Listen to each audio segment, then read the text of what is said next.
Genèse chapitre 9. Et Dieu bénit Noé et ses fils, et leur dit, fructifiez et multipliez et remplissez la terre. Et vous serez un sujet de crainte et de frayeur pour tout animal de la terre, et pour tout oiseau des cieux, pour tout ce qui se meut sur la terre, aussi bien que pour tous les poissons de la mer. Ils sont livrés entre vos mains. Tout ce qui se meut et qui est vivant vous sera pour nourriture, comme l'herbe verte. Je vous donne tout. Seulement, vous ne mangerez pas de la chair avec sa vie, c'est-à-dire son sang. Et certes, je redemanderai le sang de vos vies, de la main de tout animal je le redemanderai, et de la main de l'homme, de la main de chacun, de son frère, je redemanderai la vie de l'homme. Qui aura versé le sang de l'homme, par l'homme son sang sera versé, car à l'image de Dieu, il a fait l'homme. Et vous, fructifiez et multipliez, foisonnez sur la terre et multipliez sur elle. Et Dieu parla à Noé et à ses fils avec lui, disant, et voici, j'établis mon alliance avec vous, et avec votre semence après vous, avec tout être vivant qui est avec vous, tant oiseau que bétail, et tout animal de la terre avec vous, d'entre tout ce qui est sorti de l'arche, tout animal de la terre. Et j'établis mon alliance avec vous, et toute chair ne périra plus par les eaux du déluge, et il n'y aura plus de déluge pour détruire la terre. Et Dieu dit, c'est ici le signe de l'alliance que je mets entre moi et vous, et tout être vivant qui est avec vous pour les générations, à toujours. Je mettrai mon arc dans la nuée, et il sera pour signe d'alliance entre moi et la terre. Et il arrivera que quand je ferai venir des nuages sur la terre, alors l'arc apparaîtra dans la nuée. Et je me souviendrai de mon alliance qui est entre moi et vous, et tout être vivant de toute chair. Et les eaux ne deviendront plus un déluge pour détruire toute chair. Et l'arc sera dans la nuée, et je le verrai pour me souvenir de l'alliance perpétuelle entre Dieu et tout être vivant de toute chair qui est sur la terre. Et Dieu dit à Noé, c'est là le signe de l'alliance que j'établis entre moi et toute chair qui est sur la terre. Et les fils de Noé qui sortirent de l'arche étaient Sem, Cham et Japheth. Et Cham fut le père de Canaan. Ces trois sont les fils de Noé, et c'est d'eux que la population fut disséminée sur toute la terre. Et Noé commença à être cultivateur, et il planta une vigne. Et il but du vin, et il s'enivra, et se découvrit au milieu de la tente. Et Cham, près de Canaan, vit la nudité de son père, et le rapporta à ses deux frères, dehors.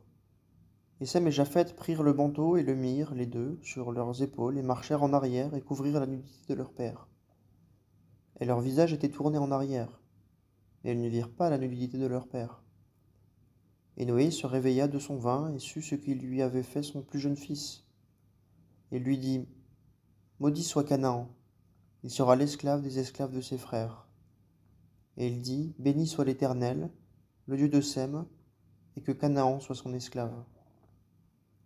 Que Dieu élargisse Japheth, et qu'il demeure dans les tentes de Sem, et que Canaan soit son esclave. Et Noé vécut, après le déluge, 350 ans. Et tous les jours de Noé furent 950 ans, et il mourut. Évangile selon Matthieu, chapitre 9. En étant monté dans la nacelle, il passa à l'autre rive, et vint dans sa propre ville. Et voici, on lui apportait un paralytique couché sur un lit. Et Jésus, voyant leur foi, dit au paralytique, aie bon courage, mon enfant, tes péchés sont pardonnés. Et voici, quelques-uns des scribes dirent en eux-mêmes, cet homme blasphème. Jésus, voyant leurs pensées, dit, pourquoi pensez-vous du mal dans vos cœurs? Car lequel est le plus facile de dire, tes péchés sont pardonnés, ou de dire, lève-toi et marche? Or, afin que vous sachiez que le Fils de l'homme a le pouvoir sur la terre de pardonner les péchés, alors il dit au paralytique, lève-toi, prends ton lit, et va dans ta maison. Et il se leva, et s'en alla dans sa maison. Et les foules, ayant vu cela, furent saisies de crainte. Et elles glorifièrent Dieu qui donnait un tel pouvoir aux hommes.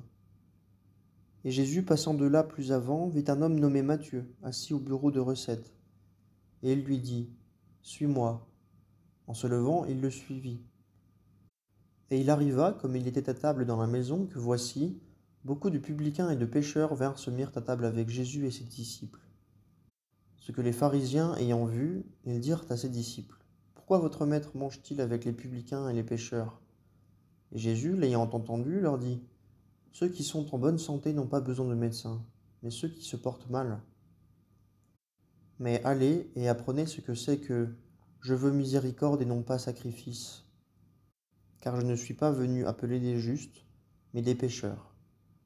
Alors les disciples de Jean viennent à lui, disant, pourquoi nous et les pharisiens jeûnons-nous souvent, et tes disciples ne jeûnent pas? Et Jésus leur dit, les fils de la chambre nuptiale peuvent-ils mener le deuil tant que l'époux est avec eux? Mais les jours viendront lorsque l'époux leur aura été ôté, et alors ils jeûneront. Et personne ne met un morceau de drap neuf à un vieil habit, car la pièce emporte une partie de l'habit, et la déchirure en devient plus mauvaise. On ne met pas non plus du vin nouveau dans de vieilles outres, autrement les outres se rompent, et le vin se répand, et les outres sont perdues. Mais on met le vin nouveau dans des outres neuves, et tous les deux se conservent. Comme il leur disait ces choses, voici, un chef des synagogues s'étant approché lui rendit hommage, disant, ma fille vient de mourir, mais viens et pose ta main sur elle, et elle vivra. Et Jésus se levant le suivit, ainsi que ses disciples. Et voici une femme qui avait des pertes de sang depuis 12 ans s'approcha par derrière et toucha le bord de son vêtement. Car elle disait en elle-même, si seulement je touche son vêtement, je serai guérie. Et Jésus, s'étant retourné en la voyant, dit, aie bon courage, ma fille, ta foi t'a guérie. Et la femme fut guérie dès 7 heures. Et Jésus, étant arrivé à la maison du chef de synagogue, et voyant les joueurs de flûte et la foule qui faisait un grand bruit, dit, retirez-vous, car la jeune fille n'est pas morte, mais elle dort. Et il se riait de lui. Et lorsque la foule eut été mise dehors, il entra et prit sa main, et la jeune fille se leva. Et le bruit s'en répandit par tout ce pays-là. Et comme Jésus passait de là plus avant, 2 aveugles le suivirent, criant et disant, aie pitié de nous, fils de David. Et quand il fut arrivé dans la maison, les aveugles vinrent à lui. Et Jésus leur dit, croyez-vous que je puisse faire ceci? Ils lui dirent, oui, Seigneur. Alors il toucha leurs yeux, disant, qu'il vous soit fait selon votre foi. Et leurs yeux furent ouverts. Et Jésus leur parla sévèrement, disant, prenez garde que personne ne le sache. Mais eux, étant partis, répandirent sa renommée dans tout ce pays-là. Et comme il sortait, voici, on lui amena un homme muet, démoniaque. Et le démon ayant été chassé, le muet parla. Et les foules s'en étonnèrent, disant, il ne s'est jamais vu rien de pareil en Israël. Mais les pharisiens disaient, il chasse les démons par le chef des démons. Jésus allait par toutes les villes et par les villages, enseignant dans les synagogues, et prêchant l'évangile du royaume, et guérissant toute maladie et toute langueur. Et voyant les foules, il fut ému de compassion pour elles, parce qu'ils étaient là et dispersés, comme des brebis qui n'ont pas de berger. Alors il dit à ses disciples, la moisson est grande, mais il y a peu d'ouvriers. Suppliez donc le Seigneur de la moisson, en sorte qu'il pousse des ouvriers dans sa moisson. Esdras chapitre 9. Et quand ces choses furent terminées, les chefs s'approchèrent de moi, en disant, le peuple d'Israël, les sacrificateurs et les Lévites, ne se sont pas séparés des peuples des pays, quant à leur abomination, savoir celle des Cananéens, des Hétiens, des Phéréziens, des Jébusiens, des Ammonites, des Moabites, des Égyptiens et des Amoréens. Car ils ont pris de leurs filles pour eux, et pour leurs fils, et ont mêlé la semence sainte avec les peuples des pays. Et la main des chefs et des gouverneurs a été la première dans ce péché. Et quand j'entendis cela, je déchirai mon manteau et ma robe, et j'arrachai les cheveux de ma tête et ma barbe, et je m'assis désolé. Et vers moi s'assemblèrent tous ceux qui tremblaient aux paroles du Dieu d'Israël, à cause du péché de ceux qui avaient été transportés, et je restai assis désolé jusqu'à l'offrande du soir. Et lors de l'offrande du soir, je me levai de mon humiliation, et, mon manteau et ma robe déchirés, je m'agenouillai, et j'étendis mes mains vers l'Éternel, mon Dieu. Et je dis, mon Dieu, je suis confus et j'ai honte de lever ma face vers toi, ô mon Dieu, car nos iniquités se sont multipliées par-dessus nos têtes, et notre coulpe a grandi jusqu'aux cieux. Dès les jours de nos pères jusqu'à ce jour, nous avons été grandement coupables, et à cause de nos iniquités, nous, nos rois, nos sacrificateurs, nous avons été livrés en la main des rois des pays, à l'épée, à la captivité et au pillage, et à la confusion de face, comme il paraît aujourd'hui. Et maintenant, pour un moment, nous est arrivée une faveur de la part de l'Éternel notre Dieu, pour nous laisser des réchappés et pour nous donner un clou dans son saint lieu, afin que notre Dieu éclaire nos yeux et nous redonne un peu de vie dans notre servitude, car nous sommes serviteurs. Mais dans notre servitude, notre Dieu ne nous a pas abandonnés, et il a étendu sa bonté sur nous devant les rois de Perse, afin de nous redonner de la vie pour élever la maison de notre Dieu et pour restaurer ses ruines, et pour nous donner des murs en Juda et à Jérusalem. Et maintenant, ô notre Dieu, que dirons-nous après cela? Car nous avons abandonné tes commandements, que tu as commandés par tes serviteurs les prophètes en disant: le pays dans lequel vous entrez pour le posséder est un pays rendu impur par l'impureté des peuples des pays, par les abominations dont ils l'ont rempli d'un bout à l'autre par leur souillure. Et maintenant, ne donnez pas vos filles à leurs fils, et ne prenez pas leurs filles pour vos fils, et ne cherchez pas leur paix ou leur bien, à jamais, afin que vous soyez forts et que vous mangiez les biens du pays, et que vous les laissiez en possession à vos fils à toujours. Et après tout ce qui nous est arrivé à cause de nos mauvaises œuvres et à cause de notre grand péché,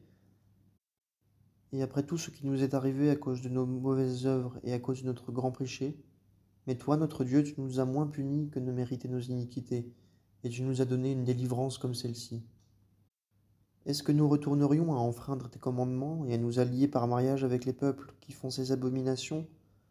Ne serais-tu pas courroucé contre nous jusqu'à nous consumer, en sorte qu'il n'y aurait ni reste ni réchappé? Éternel, Dieu d'Israël, tu es juste, car nous sommes un reste de réchappés comme il paraît aujourd'hui. Nous voici devant toi dans notre culpabilité, car, à cause de cela, on ne peut se tenir devant toi. Actes des Apôtres, chapitre 9. Or Saul, respirant encore menaces et meurtres contre les disciples du Seigneur, alla au souverain sacrificateur et lui demanda pour Damas des lettres adressées aux synagogues, en sorte que, s'il en trouvait quelques-unes qui fussent de la voie, il les amena, hommes et femmes, liés, à Jérusalem. Et comme il était en chemin, il arriva qu'il approcha de Damas. Et tout à coup, une lumière brilla du ciel comme un éclair autour de lui. Et étant tombé par terre, il entendit une voix qui lui disait: Saul, Saul, pourquoi me persécutes-tu? Et il dit: Qui es-tu, Seigneur? Et il dit: Je suis Jésus que tu persécutes. Mais lève-toi et entre dans la ville, et il te sera dit ce que tu dois faire. Et les hommes qui faisaient route avec lui s'arrêtèrent tout interdits, entendant bien la voix, mais ne voyant personne. Et Saul se leva de terre, et ses yeux étant ouverts, il ne voyait personne, et le conduisant par la main, ils l'emmenèrent à Damas. Et il fut 3 jours sans voir, et il ne mangea ni ne but. Or il y avait à Damas un disciple nommé Ananias, et le Seigneur lui dit en vision: Ananias. Et il dit: Me voici, Seigneur. Et le Seigneur lui dit: Lève-toi, et va dans la rue appelée la droite, et cherche dans la maison de Juda un nommé Saul de Tarse, car voici, il prie, et il a vu en vision un homme nommé Ananias, entrant et lui imposant la main pour qu'il recouvrât la vue. Et Ananias répondit: Seigneur, j'ai ouï parler à plusieurs de cet homme. Combien de maux il a fait à tes saints dans Jérusalem. Et ici, il a les pouvoirs, de la part des principaux sacrificateurs, de lier tous ceux qui invoquent ton nom. Mais le Seigneur lui dit: Va, car cet homme est un vase d'élection pour porter mon nom devant les nations et les rois, et les fils d'Israël, car je lui montrerai combien il doit souffrir pour mon nom. Et Ananias s'en alla, et entra dans la maison, et lui imposant les mains, lui dit: Saul, frère, le Seigneur, Jésus, qui t'est apparu dans le chemin par où tu venais, m'a envoyé pour que tu recouvres la vue et que tu sois rempli du Saint-Esprit. Et aussitôt il tomba de ses yeux comme des écailles, et il recouvra la vue. Et se levant, il fut baptisé, et ayant mangé, il reprit des forces. Il fut quelques jours avec les disciples qui étaient à Damas. Et aussitôt il prêcha Jésus dans les synagogues, disant que lui est le Fils de Dieu. Et tous ceux qui l'entendaient étaient dans l'étonnement et disaient: N'est-ce pas celui-là qui a détruit à Jérusalem ceux qui invoquent ce nom, et qui est venu ici dans le but de les amener liés aux principaux sacrificateurs? Mais Saul se fortifiait de plus en plus, et confondait les Juifs qui demeuraient à Damas, démontrant que celui-ci était le Christ.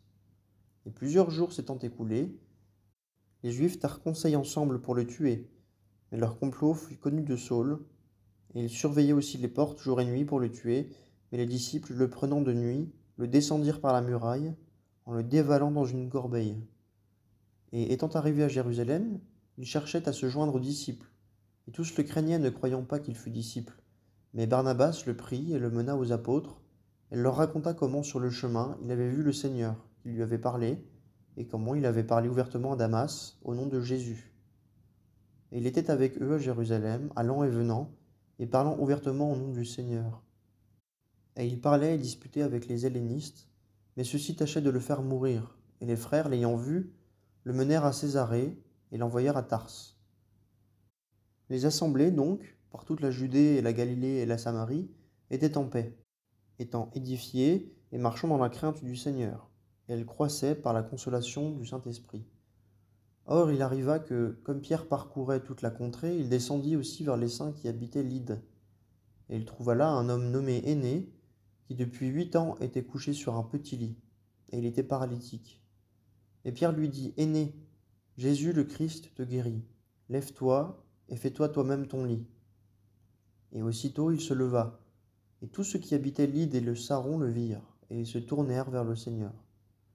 Or il y avait à Joppé une femme disciple, nommée Tabitha, qui, interprétée, signifie Dorcas. Elle était pleine de bonnes œuvres et d'aumônes qu'elle faisait. Et il arriva en ces jours-là qu'étant tombée malade, elle mourut, et quand ils l'eurent lavée, ils la mirent dans la chambre haute. Et comme Lyde est près de Joppé, les disciples, ayant appris que Pierre était dans cette ville, envoyèrent vers lui 2 hommes, le priant, « Ne tarde pas de venir jusqu'à nous. » Et Pierre, se levant, s'en alla avec eux. Et quand il fut arrivé, ils le menèrent dans la chambre haute. Et toutes les veuves vinrent auprès de lui en pleurant, et en montrant les robes et les vêtements, toutes les choses que Dorcas avait faites pendant qu'elle était avec elle. Mais Pierre, les ayant tous mis dehors et s'étant mis à genoux, pria, et se tournant vers le corps, il dit, « Tabitha, lève-toi. » Et elle ouvrit les yeux, et voyant Pierre, elle se mit sur son séant. Et lui ayant donné la main, il la leva, et ayant appelé les saints et les veuves, il la leur présenta vivante. Et cela fut connu dans tout Joppé, et plusieurs crurent au Seigneur. Et il arriva qu'il demeura plusieurs jours à Joppé, chez un certain Simon, corroyeur.